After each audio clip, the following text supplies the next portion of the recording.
Rose leveling the bat. Rogers sights a sign from Carter. The 1-0 pitch. Swung on. Base hit. Pete Rose with base hit number 3,000 in his major league career as he lines a single to left. His teammates out of the dugout. Davey Concepcion followed closely by pitcher Doug Capilla.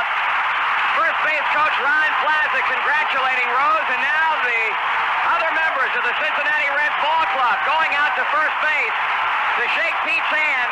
Dave Tomlin, Dale Murray, all of the Cincinnati Reds players congratulating Rose, and historic moment here at Riverfront Stadium as Pete Rose, in typical number 14 fashion, lined a single to left field, and now standing beside his old teammate and longtime friend Tony Perez as the cameramen fire away down at first base.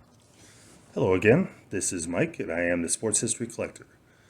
Today we're starting off a series of 3,000 hit club players. This is based around the fact that I started collecting 3,000 hit tickets, maybe around the year 2000. I knew I wasn't going to be able to get some of the older ones, harder to find for one, very expensive for another. So I kind of just settled on anything from the 80s to current. However, and they're a lot easier to find, although the last couple have gone up in price quite a bit, ever since the pandemic, and they have, some people are just asking way too much money, but you can find deals still. Anyway, I was able to find a couple from the 70s. The one we're going to talk about today, which is Pete Rose, and the one that was right after him, which was Lou Brock. So we'll start off today with Pete Rose. These are just going to be quick videos to show what I've got. And Pete got his 3,000th hit May 5th, 1978 in Cincinnati against the Expos. And the fun fact was that one of the players, one of his good friends, Tony Perez, who was with the Reds for many years, got to see a lot of his hits on a day-in, day-out basis, had moved over to the Expos, so he was playing first base on that 3,000th hit.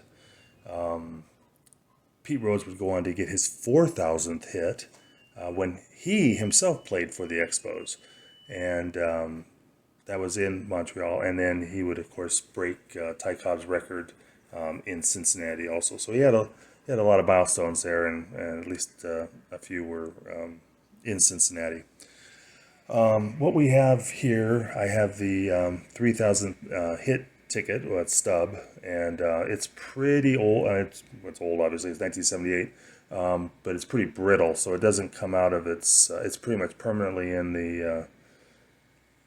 the one, well, I'm at a loss for what to call them. Anyway, it's in its container.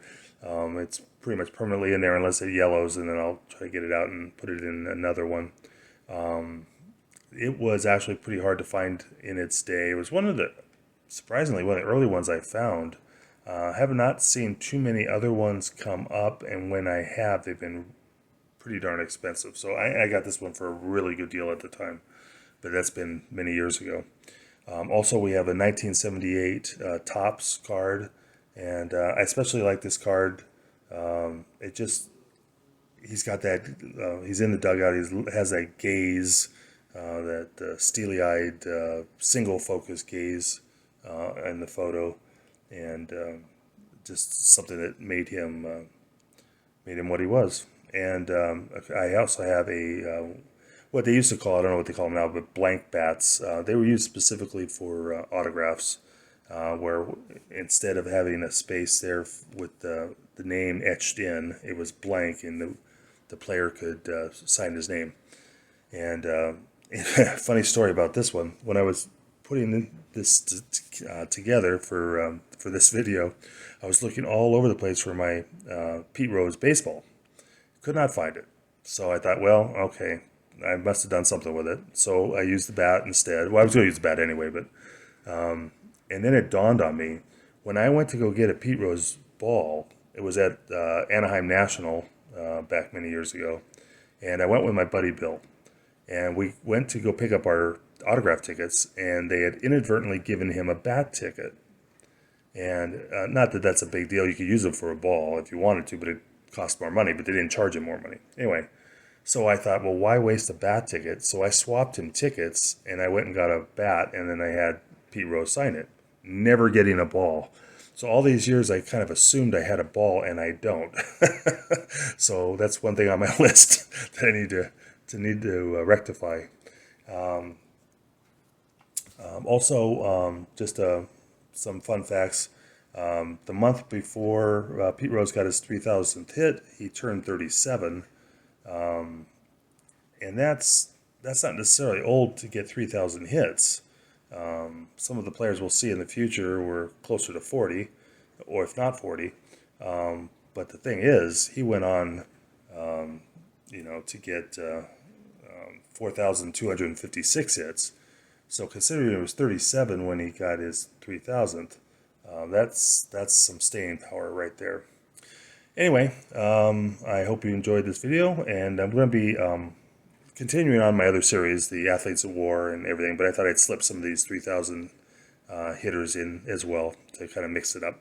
So hope you enjoyed it, and I will talk to you soon.